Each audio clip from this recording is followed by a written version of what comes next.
L'électronégativité, c'est vraiment la notion hyper importante à comprendre en chimie organique pour pouvoir comprendre la réactivité des fonctions que tu vas être amené à rencontrer dans les molécules et aussi pouvoir comprendre et bien apprendre les mécanismes réactionnels. Un des chimistes les plus importants dans l'électronégativité, c'est Linus Pauling, qui donne cette définition dans son livre La nature de la liaison chimique. L'électronégativité, c'est donc la capacité d'un atome dans une molécule à attirer vers lui des électrons des liaisons qu'il forme avec d'autres atomes. Et il faut savoir que ces travaux lui ont quand même valu le prix Nobel. Linus Pauling, concrètement, qu'est-ce qu'il a fait? Eh bien, à partir de cette définition, il a associé une équation et il a calculé pour les éléments chimiques connus à l'époque et les principaux utilisés en chimie organique, donc c'est ce qu'on voit dans ce tableau périodique ici, cet extrait de tableau périodique. Il a donc calculé pour chacun de ces éléments une valeur d'électronégativité, c'est ce qu'on appelle l'échelle d'électronégativité de Pauling. Là, on voit les valeurs en bleu-vert en dessous des éléments à l'intérieur du tableau.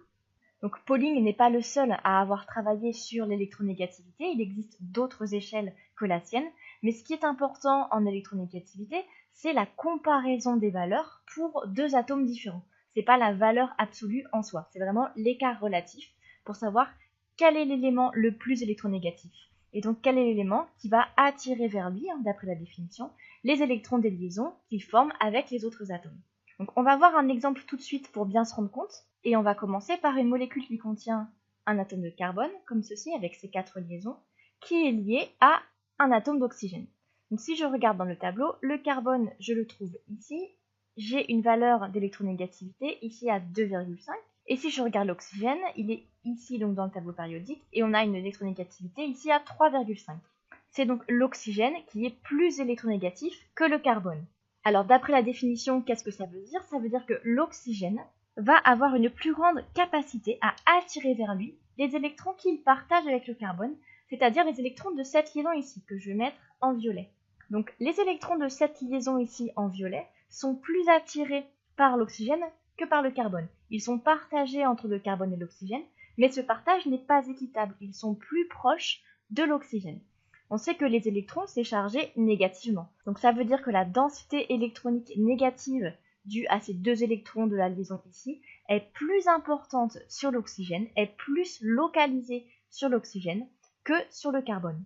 Ça veut dire que l'oxygène, il va porter une petite charge négative, pas une charge formelle négative, pas une charge moins complète, mais ce qu'on appelle une charge partielle négative, et on la note avec la lettre grecque petit delta, comme ceci, et un moins pour signifier que c'est une charge partielle négative. En parallèle, notre atome de carbone ici, du coup, il perd un peu de la densité électronique, puisque normalement, il a un électron ici de valence qui est partagé avec l'oxygène, qui va être plus proche de l'oxygène que de lui.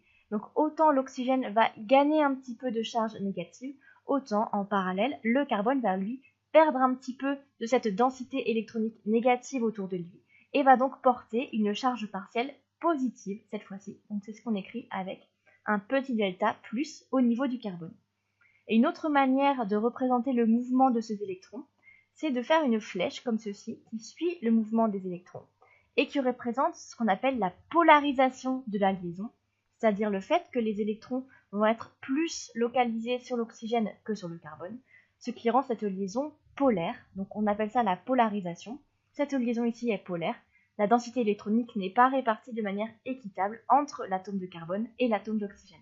Donc dans ce premier exemple concernant le carbone et l'oxygène, on voit qu'on a une liaison covalente toujours entre le carbone et l'oxygène qui est polarisée à cause de la différence d'électronégativité entre l'oxygène et le carbone. On va voir maintenant d'autres exemples. Je vais descendre un petit peu pour faire de la place. On va commencer par une liaison carbone-carbone. Donc j'imagine une molécule dans laquelle j'ai une liaison carbone-carbone comme ceci.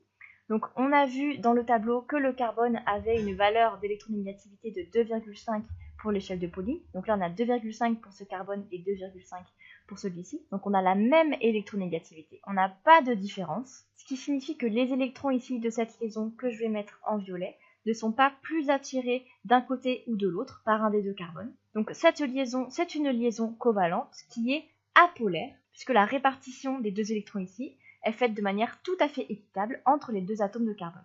Donc on dit qu'on a une liaison covalente apolaire. Là je vais noter 0, la différence d'électronégativité entre les deux carbones. On va voir un deuxième exemple maintenant entre le carbone et l'hydrogène. Donc j'imagine que j'ai ce carbone qui a ces 4 liaisons, dont une est avec un hydrogène. Donc j'ai bien 2,5 d'électronégativité pour ce carbone ici. Pour l'hydrogène, je me reporte au tableau, j'ai une valeur de 2,1, avec donc une différence de 0,4 d'électronégativité entre ces deux éléments. Et je veux donc savoir ce qui se passe pour les électrons de cette liaison ici. Eh bien qu'il y ait une différence d'électronégativité de 0,4 d'après l'échelle de Pauling, je considère que cette différence est très faible et petite, et que donc je n'ai pas spécialement ces électrons qui vont être plus attirés par le carbone que par l'hydrogène. Et j'ai toujours dans ce cas-là une liaison covalente apolaire. Donc mes électrons violets ici sont partagés équitablement entre le carbone et l'hydrogène. Je vais descendre encore un petit peu, je vais continuer les différents exemples. Je vais reprendre le cas du carbone et de l'oxygène qu'on a vu en tout premier exemple au-dessus. Donc on avait vu qu'on avait 2,5 en électronégativité pour le carbone et 3,5 pour l'oxygène, c'est-à-dire une différence d'électronégativité de 1. Et dans ce cas-là, donc les électrons de la liaison ici que je mets en violet ne sont pas partagés de manière équitable entre le carbone et l'oxygène. On a la densité électronique plus importante sur l'oxygène qui est plus électronégatif et qui attire vers lui les électrons de cette liaison, avec, comme on l'a vu, une charge partielle négative sur l'oxygène et positive sur le carbone. Donc cette différence d'électronégativité de 1 est suffisante pour que cette fois-ci, on ait toujours une liaison covalente, mais qui soit cette fois-ci polaire. Donc on a vu que pour une différence d'électronégativité de l'ordre de 0,4 avec l'échelle de Pauling, on avait une liaison covalente apolaire, et quand on a une différence de 1, là on a une liaison polaire. Donc quelque part entre ces deux valeurs, on a une frontière, une limite, entre la différence d'électronégativité qui nous fait passer d'une liaison apolaire à une liaison polaire. Dans la plupart des ouvrages de chimie, on trouve que c'est à partir de 0,5, donc je vais le noter ici, de 0,5, qu'on passe d'une liaison considérée comme apolaire à une liaison polaire. On va passer à un autre exemple qui est très important en chimie organique, je vais descendre un petit peu, c'est la liaison OH. Donc j'ai une molécule qui contient un oxygène qui est lié à un hydrogène. Donc si je reprends les valeurs d'électronégativité, j'ai donc 3,5 pour l'oxygène et 2,1 pour l'hydrogène, c'est-à-dire une différence de 1,4. Et là, puisque l'oxygène est plus électronégatif que l'hydrogène, je vais avoir les électrons de cette liaison ici, qui vont être répartis de manière majoritaire sur l'oxygène, qui va porter une charge partielle négative, et l'hydrogène va porter une charge partielle positive. Et cette liaison est donc polarisée du fait qu'on a une densité électronique plus importante sur l'oxygène que sur l'hydrogène. Donc là, j'ai toujours une liaison covalente polaire dans le cas de la liaison OH. Donc on passe maintenant à un autre exemple qui est celui des organolithiens. Ce sont donc des molécules organiques qui ont la particularité d'avoir un carbone lié à un lithium. Donc si je regarde, mon carbone, il a une électronégativité de 2,5 et le lithium, pour ça je vais remonter pour le trouver dans mon tableau, le lithium, il est ici. J'ai une électronégativité de 1,0, donc de 1,0, avec donc une différence d'électronégativité ici de 1,5. On peut considérer cette liaison comme étant covalente polaire, mais on verra dans la suite de la vidéo qu'on peut aussi la considérer comme une liaison ionique. On verra ça tout à l'heure. Donc les électrons de cette liaison ici sont donc majoritairement attirés par le carbone. Donc c'est le carbone ici qui va porter une charge partielle négative et le lithium qui va porter une charge partielle positive. Donc là, je t'ai dit, pour les organolithiens, c'est un petit peu ambigu de savoir si la liaison est covalente polaire ou ionique. On va prendre l'exemple d'un composé pour lequel on est sûr que la liaison elle est ionique, c'est le sel, le chlorure de sodium, NaCl.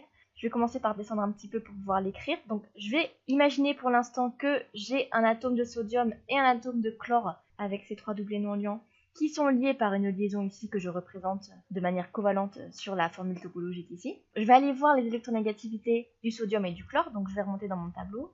Donc pour le sodium qui est ici, j'ai 0,9 et pour le chlore qui est un halogène, j'ai 3,0. Donc j'ai dit pour le sodium j'ai 0,9 et pour le chlore j'ai 3,0. Ce qui fait une différence d'électronégativité de 2,1. Et dans ce cas, je sais que ma liaison, elle n'est plus covalente, elle est ionique. Et pourquoi elle est ionique? Parce que la différence d'électronégativité que j'ai ici, elle est tellement importante que les électrons de cette liaison ici, c'est pas qu'ils sont juste plus attirés par le chlore, c'est qu'ils sont carrément accaparés par le chlore. Et en réalité, ce n'est pas un composé NaCl que j'ai comme ceci, mais c'est deux ions. Donc l'ion chlorure Cl-.